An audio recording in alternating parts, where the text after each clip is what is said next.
Hey everyone, thanks for jumping back into the cryptoverse. This is a premium only video, so I hope you guys enjoy the content. This is the premium video for the week. Note that if you missed it, we actually did an intro week video. We did a video in the middle of the week because so many coins were just moving significantly. I thought it would be valuable to give you guys an update in the middle of the week. And in that video, we talked about Cardano primarily and identifying speculative bubbles and trying to identify if we're starting to go into the speculative bubble and how the dynamic DCA can be your friend. In this video, we're going to be expanding on a prior video we did a couple weeks ago on modern portfolio theory, which is used traditionally in quantitative finance.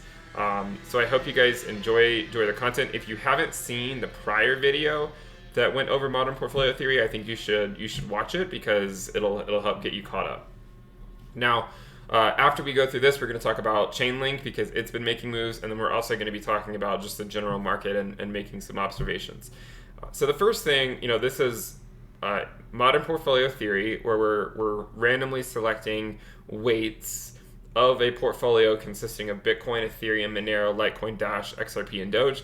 The reason I chose these 7 coins was just because I was trying to find coins that had history from 2015 and were not necessarily completely dead, meaning that they didn't just go to zero.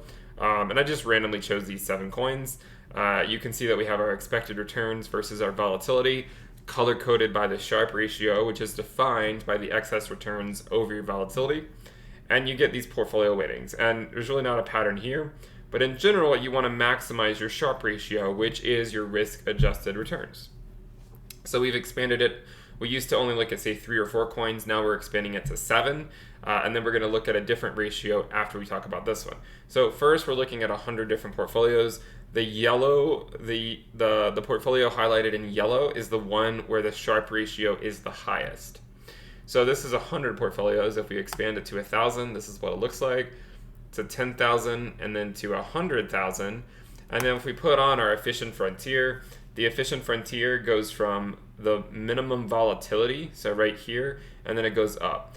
Down here, you can almost consider it your inefficient frontier just because, for a given risk level or volatility, if your expected return is, say, 60% at an 80% volatility, for the same risk, you could get a portfolio that has an expected return, say, 50% higher. And this is all based on historical returns. We're still not looking at projected returns yet. This is based on historical returns. Now, this is 1 million simulations with these 7 coins, and then this is 2 million. So there's going from 1 million to 2 million. If you do this, this is the maximum Sharpe ratio. Now, the issue, right, is, as I've mentioned before, by the way, this should be 0.48, not 0.48, 0.48. One of the things I mentioned before is that, you could always add more portfolios and then identify a different portfolio that has a maximum Sharpe ratio. This is why you just implement a little bit of quadratic programming to just solve for the portfolio that does maximize the Sharpe ratio. And I did that, and this is what you get. Based on all historical data, it looks like Bitcoin would be around 61%, Ethereum 26%, Monero 12.3%, and then XRP would be 0.48%. And this is just based on historical data and historical volatility. Now, if you're unfamiliar with why this would be the case, remember that adding in, say, different coins that have low correlations to other coins, they improve your covariance matrix and therefore reduce your overall volatility. And if you're reducing the volatility, then you can increase the Sharpe ratio. This is the entire point. And this maybe makes sense in terms of why having, say, an index fund of stocks makes a lot of sense because you reduce your overall risk. Now, if your goal is to, say, not necessarily preserve your wealth in stocks, but you just want to, concentrate everything in, say, 1 or 2 stocks, you can do this, and obviously your potential returns could be a lot higher, but you're also not necessarily preserving the wealth as much because if those 2 stocks crash, which is their idiosyncratic risk we've talked about, then your entire portfolio is crashing. Whereas if you, say, had an index fund, then just because 1 stock crashes doesn't mean the rest are going to crash. Obviously, with crypto, it seems like if Bitcoin crashes, the rest are likely to move down. But if say, XRP crashes, it doesn't mean that Bitcoin is. Or if Litecoin crashes, it doesn't mean that Bitcoin is. They do tend to follow Bitcoin, though. Now, if one of the questions, though, is, well, okay, these are the portfolios that would maximize the Sharpe ratio, But what if we want to chew off a little bit more risk? And I got a question about this. Someone saying, okay, could you clarify what this means? Well, let's say you decide to say, I want to take a risk on of 80% and I want to maximize my expected returns based on historical data, looking at a risk level of 80%. That would take you up here to an expected return just over 90%. Now, as a reminder, 90% return does not mean you have to see 90% annually. For this level here, it means your expected return is 90% plus or minus, say, 80%. So to within one standard deviation, this would be 10%. Plus or minus 90 plus 80%. Okay, I hope that makes sense. So that'd be 170%. So you're to within one standard deviation. So a 68% probability, your expected return would be, say, 10% to 170%. And I know this is a huge range. It's normally not that large when you're talking about traditional stocks and traditional markets. But for crypto, they're very volatile assets, and so this is just what the numbers show. So let's say you were to take on, say, different risk levels. You can see that as you increase your risk tolerance from, say, 70% up to 90%, the amount of Bitcoin in your portfolio decreases. Because your expected return, for that risk level, you're wanting to maximize your expected return. Therefore, because you're okay taking on higher and higher risk, it means you hold less and less Bitcoin, because Bitcoin isn't as volatile as a lot of the other cryptocurrencies. And also, during the last market cycle from 2015 until now, there were times when Ethereum was going up, say, 1,000x, and Bitcoin did not go up 1,000x. So you can see that as you increase your risk, your Ethereum percentage goes up while your Bitcoin percentage goes down. And you can also see that there are small positions in some of the other coins. For instance, you can see that, say, for Dash, your portfolio weighting is kind of random. At 70%, it's 1.4%. At a volatility of 75%, it would maximize at 0.68, and so on and so forth. You guys can see the percentages, but this is just one way that you can think about, okay, well, if I have, say, a cluster of coins, I have, say, 10 different coins, how do I want to weight them? Well, one thing you could do is you could do it by the Sharpe ratio. Now, I've also put on here the minimum volatility. So what is the point here on the very edge that would minimize your volatility? And it is this portfolio here. So it'd be about 42.7% Bitcoin, 7.3% Ethereum. Now, I don't really put too much credence to this because most people investing in crypto are not necessarily interested in minimizing their volatility. They're wanting to maximize their expected returns or maximize their risk-adjusted returns, which is the Sharpe ratio. Now, we've also spoken about, well, the Sharpe ratio is a little bit unfair for assets that are positively correlated. Their upside volatility might be a lot higher than their downside volatility. So why would you punish their positive volatility in terms of figuring out whether you would want to hold that asset? So now we're color coding it based on the Sortino ratio, which only for the volatility, it only accounts for, say, volatility to the downside, meaning the stock or the crypto is losing value. So here we're going to go through it again. We're from 100 to 1,000 to 10,000 to 100,000 portfolios. Here's our efficient frontier. You can see the bullet shape. And then here's 1,000,000 portfolios. And the red star being the one that maximizes the Sharpe ratio. Now, if we do the same thing, you can see, in order to the Sortino ratio, if you want to look at what maximizes the Sortino ratio, it would be about 56.6% Bitcoin, 27% Ethereum, and 16.4% Monero, and 0% everything else. And then minimizing your volatility, when you're not punishing positive volatility, it actually turns out that having almost 74 or over 74% Bitcoin is the way to go. And then you can see here again, as you the 0.41 should be over here, I guess, to be in order. But as you increase your volatility from 0.41 to 0.45 to 0.5 to 0.55, your Bitcoin percentage is decreasing, and again, your Ethereum percentage is increasing. Now, so this makes sense. If you compare the two, here I did put it in order so you can see the 0.41. You can see that, in order to maximize the Sharpe, it's around a 61% weighting of Bitcoin. To maximize the Sortino, it's around a 57% weighting of Bitcoin, whereas the Ethereum is around the same percentage, and the Monero is actually a little bit higher when maximizing the Sortino ratio. Now, I should clarify that, this is more of a thought exercise. I actually do not hold, I mean, of course, you guys know I hold Bitcoin and Ethereum. I do not currently hold Monero, Litecoin, Dash, XRP, or Doge. I don't hold any of those right now. There may be a time where I purchase them during the market cycle based on other key things that I feel like need to happen. It doesn't mean that they can't go up in the meantime. Like if I had to pick one or if I had to say pick two maybe from this list, I would maybe pick Monero and Dash. I certainly would not be holding Litecoin right now just because it really doesn't tend to do a whole lot when Bitcoin hasn't reached its previous all-time high and it's not near the halving. It tends to just move sideways. So I'm not holding Litecoin. I'm not holding XRP. I mean, there's obviously a lot of FUD around XRP. A lot of people are expecting it to pump. But as I've shown before, my risk aversion to XRP is pretty high, and the only reason I would purchase it is if the Bitcoin ratio, its valuation against Bitcoin, gets back to the 10 to the minus 5 level. If we get there, then it becomes a discussion.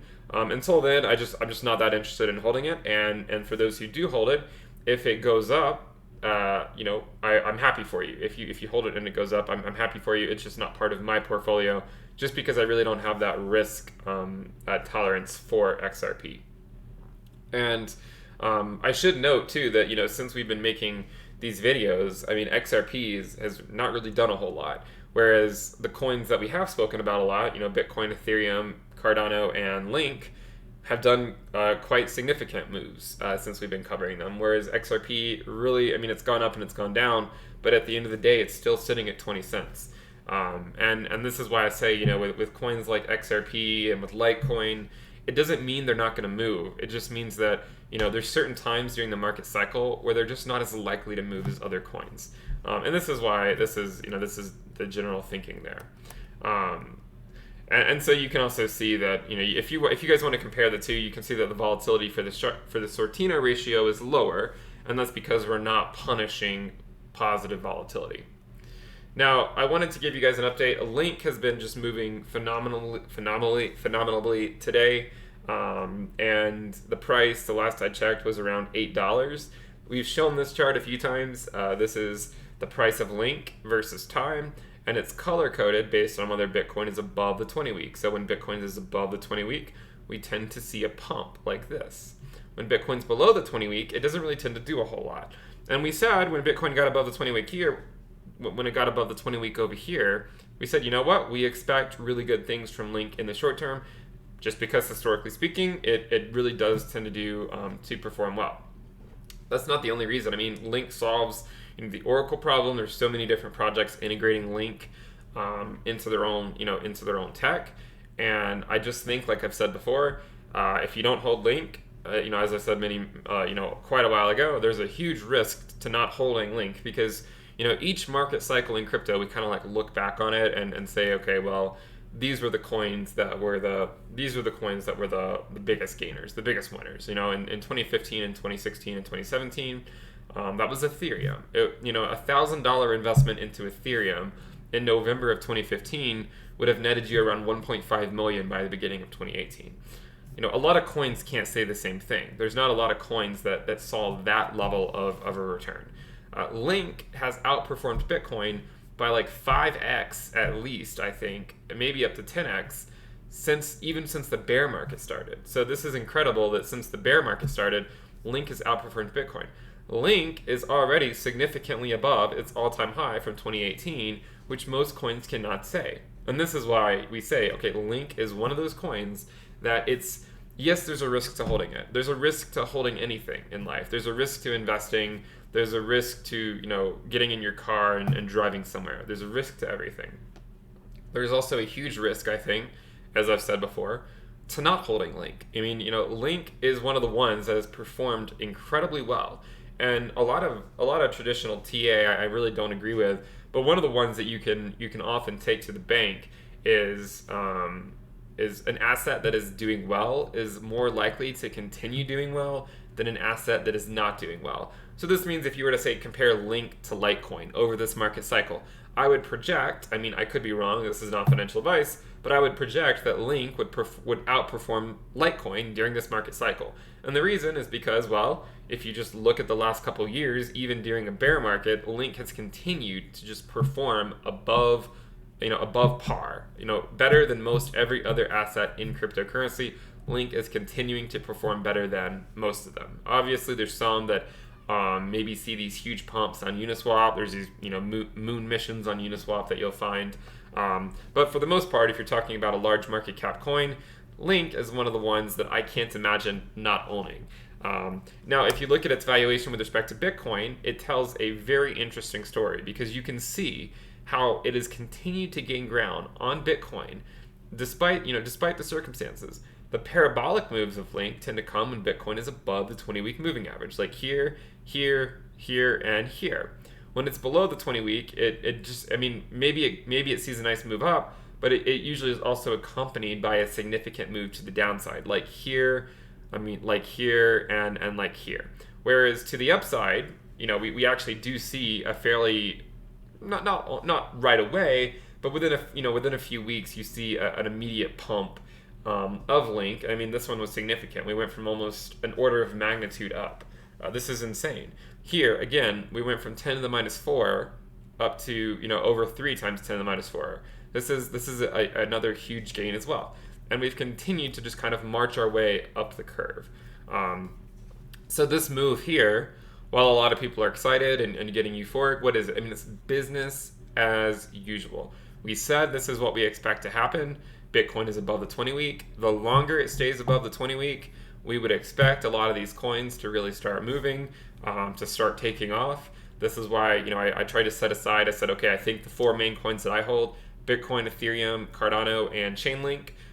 So Bitcoin, Ethereum, Link, and ADA. I just call it Bella for short, in a sense, because it basically maps a lot of the market.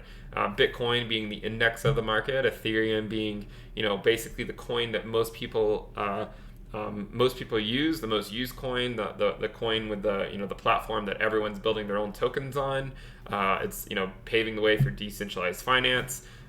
There's a whole lot of stuff going on for Ethereum, and I think while despite the fact that Ethereum has kind of been sitting idly for a little bit, as long as Bitcoin just stays where it is, I think a move for Ethereum is coming.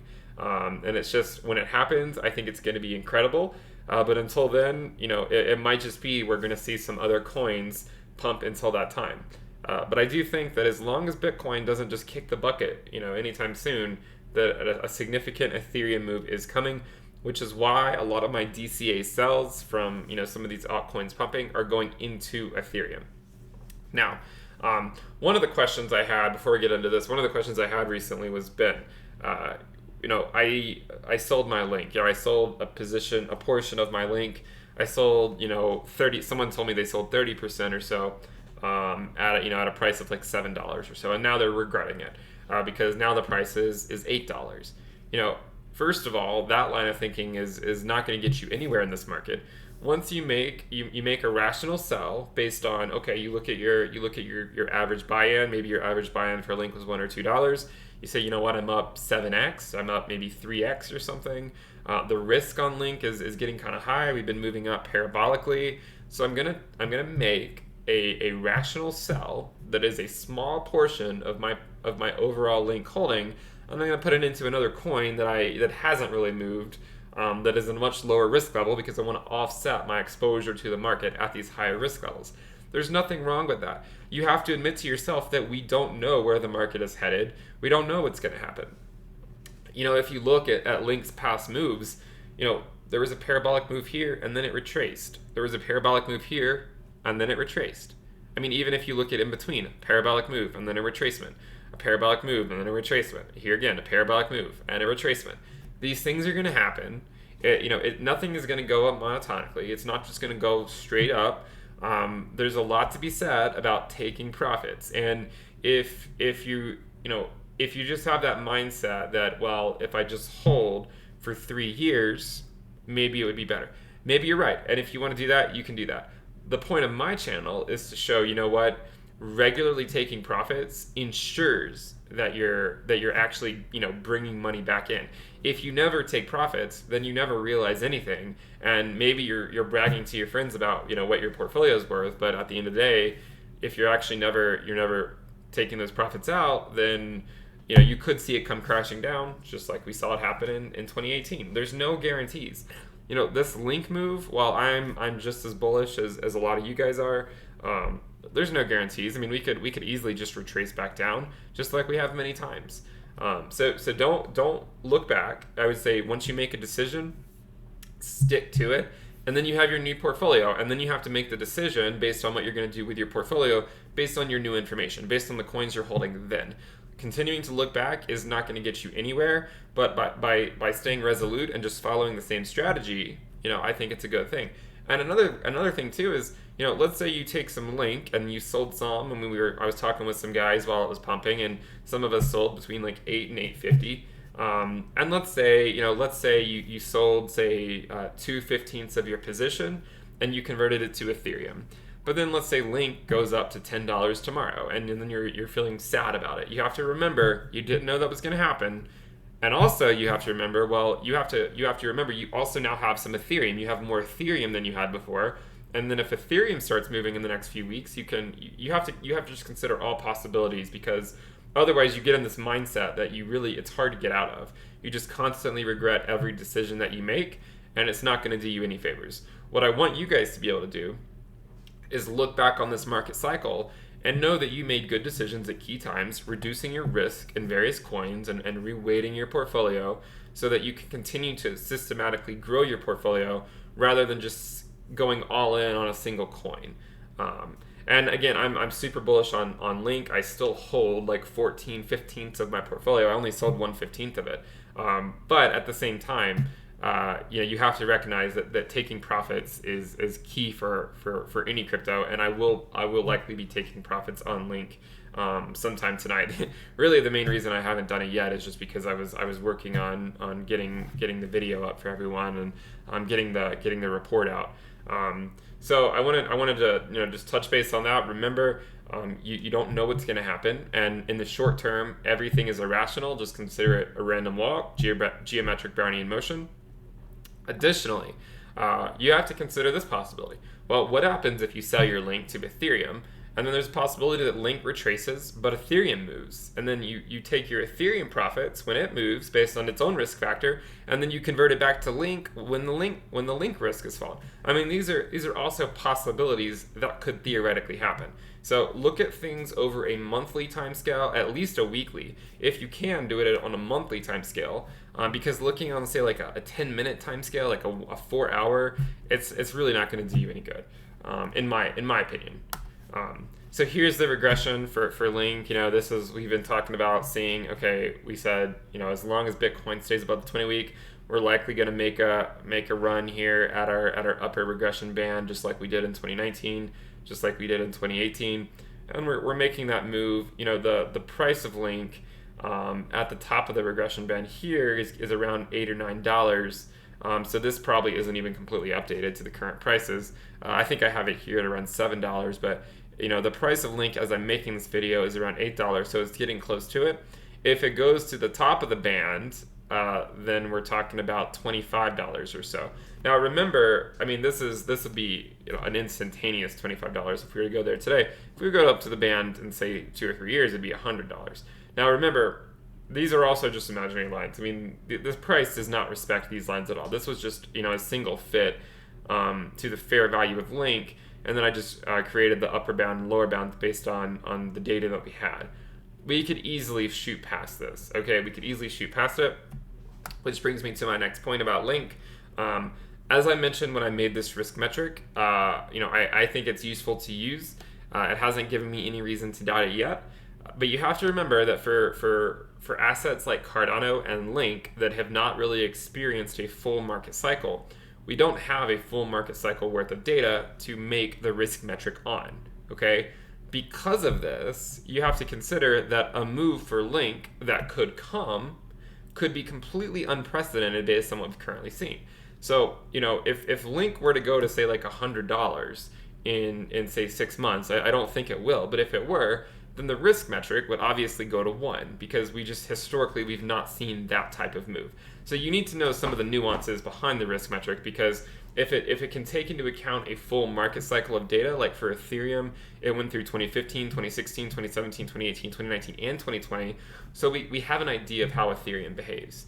We have not seen Link in a bull market. We've only seen it at the tail end of a bull market, and then in a bear market and an accumulation phase. Because of this, you have to consider that if Link were to go, truly parabolic, where it went up, say, 100x or something over the course of a year or two, then it would completely blow this type of, this previous risk levels off the chart. So this is just something important to consider. And it's also why I told you guys that for especially for Link, my sells are higher. I didn't make my first sell until a risk of 0.55. My second risk, I was planning on selling at a minimum of 0.65, so that's actually around $8. But hoping to maybe squeeze out between 0.65 and 0.7 to get a sell somewhere in that window. I haven't actually sold it yet, but this is generally my plan.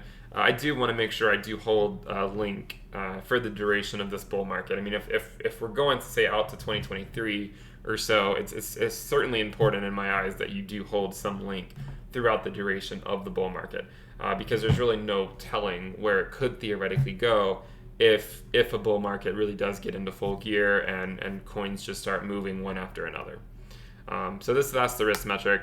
So I'm still using it. I'm not trying to say you shouldn't use it. I'm still using it to DCA my sells, but that's the reason why I'm not starting at a risk level of 0.4, is because really Link has not experienced a bull market, and even in the bear market it performed incredibly well, and it's already above its previous all-time high. So there's really a risk to not holding Link throughout the bull market. There's a huge risk to not holding it throughout the bull market. It's okay to take profits. I'm taking profits too. But you don't, I would not be selling all of my Link anytime soon. I just want to make that clear.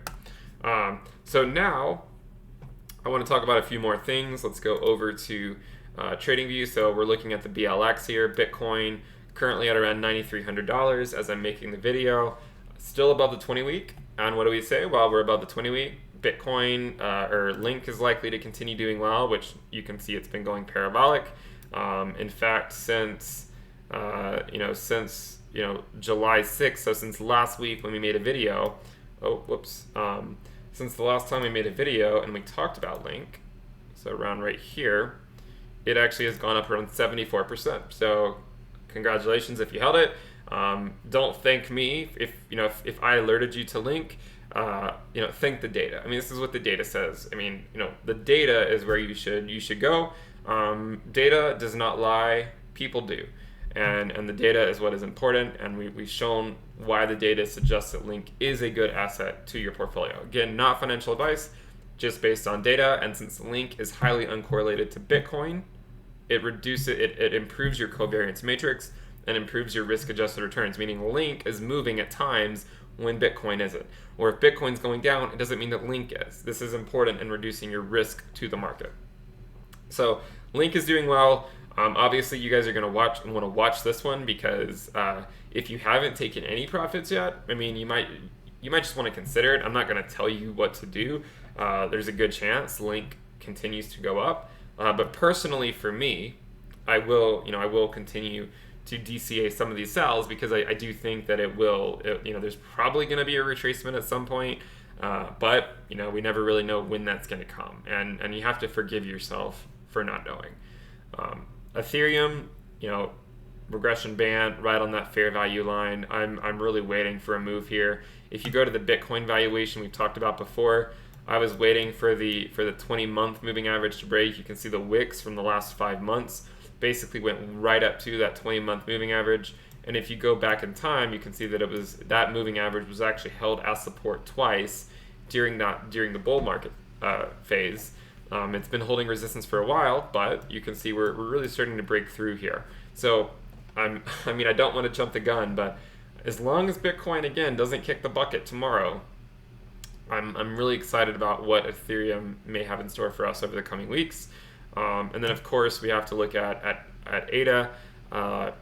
This is like I said, probably one of the most beautiful accumulation phases I've seen. We identified this during the accumulation phase, as many of you guys are aware of, and as many of you guys actually bought into ADA and are currently seeing. Well, let me fix this. Currently, if you let me go back over here and get a date and price range. So if you're buying in this region, then you're already up 200% or so with respect to Bitcoin. So this is important. These moves are important. I think DCAing sells is important, just as you were DCAing buys, and I'm sure you guys are experiencing it now. DCAing buying is so much easier than DCAing your sells. And why is that? Well, it's because we get greedy. We naturally get greedy. You see a parabolic move and you just think it has to continue forever, or at least the greed in your mind tells you it does. However, if you were buying it down here and someone told you, you know what, in a few months, you're going to be able to sell it 200% higher valuation on Bitcoin, you would have been ecstatic. But now that it's a 200% valuation higher, you haven't sold any. That's fine. I mean, I as many of you know, I sold 1/15 of my ADA position at around this level over here, and I'm just waiting right now to kind of just see what happens. I'm waiting to see if we continue on this move. This could be, this still could be the beginning of a speculative bubble. We don't know yet. Because it's hard to really know until you look back in hindsight, right? I mean, if you look back at this market cycle, you could have said, okay, well, this is the bubble, and then it was going to come back down, but then it actually continued to pump before the large correction. In the same way here, you could say, I mean, this could be the local top. We could come straight back down and maybe test this area over here. At the same time, ADA could shoot through the roof. Okay. And this is something you have to consider. Just like Ethereum, with respect to Bitcoin, if you look back at this chart, this one doesn't even show the 2016 move, but if you look back at the 2017 move, I mean, Ethereum saw a valuation increase with respect to Bitcoin just from bar to bar of 1,200% over 5 months or so. So it's possible. I do think the markets are maturing. I don't think it. I know it. I mean, that's what the data tells us. So I don't anticipate seeing moves quite as extravagant as we saw last market cycle. But at the same time, you have to be ready for these types of moves. And if they come, then you don't look back and say, oh, I regret selling any of my position. You just say, you know what, I didn't know what was going to happen. And in the same manner that these coins could have skyrocketed like they did, they could have retraced back down. And this is just, I mean, I know I'm repeating myself, but you have to consider this. I also want to talk about this. We pulled this chart up a few months ago. I said, I don't remember exactly what it was, but we were talking about Cardano, Chainlink, and Tezos. And at the time, they were all I think they were 11, 12, and 13 maybe 12, 13, and 14. They were somewhere in that region. And if you remember, what did we say? We said Cardano, Link, and Tezos, and I was a little more, I said it in the video, I was like, I'm a little more uncertain about Tezos, but I still think it's likely gonna move up some ranks. But these three coins are likely gonna move up the ranks, and what I said was I would expect them to swap places with Bitcoin Cash, Bitcoin SV, and Litecoin. You can see that Cardano has already made the move to be number 7. Chainlink is making the move now. In fact, if we reload this, okay, so if we reload it, now it has moved up another rank, just in reloading it. So you can see that now Chainlink is number 9, so it already passed Binance Coin. Tezos is still 13. What I'm still wanting to see this market cycle, I would really like to see the top 5. I'm not counting Tether because they can just print money and raise the market cap anytime they want. But I'm really anticipating and hoping to see Bitcoin, Ethereum in the top 5, obviously, and also wanting to see Cardano and Chainlink in the top 5. So this is what I'm looking out for. This is why I picked these coins. I mean, obviously, there's a lot more reasons fundamentally why I picked the coins, but also, as you guys know, they've been performing very well recently, and I'm hoping you guys are enjoying what you're seeing. Just remember, you need to be able to live with yourself if you never take profits on the way up, and if you get incredibly lucky, I will be so happy for you if you just never sell and you time maybe you are the person that sells the top. I'll be so happy for you. Just also recognize that if you're not able to do that, can you live with yourself if you literally did not take any profits when any coin was moving? And the nice thing about dynamic DCA is, while you're selling a small portion of your coin that you're holding, it's really a small portion. I mean, I only sold 1/15 of my ADA position. 1/15. This still leaves a ton of room to move up. And the ADA position I converted it into Ethereum. So I'm hoping that Ethereum will make a move. This is the general idea behind these thoughts. So I know I've been going on long enough. Let me know what you guys think about it in the comments section below. I hope this video was useful to you guys and just giving you an update. I'm still optimistic about Bitcoin, Ethereum, Link, and ADA. I would like to see Bitcoin at least hold its current level, and if it can continue holding it, then I would continue to expect good things out of ADA, Link, and Ethereum, just like we've been saying all along. We've been walking our way systematically through this market cycle, and we're going to continue to do so for the next several years. So let me know what you guys think. I'll see you guys next time. Bye.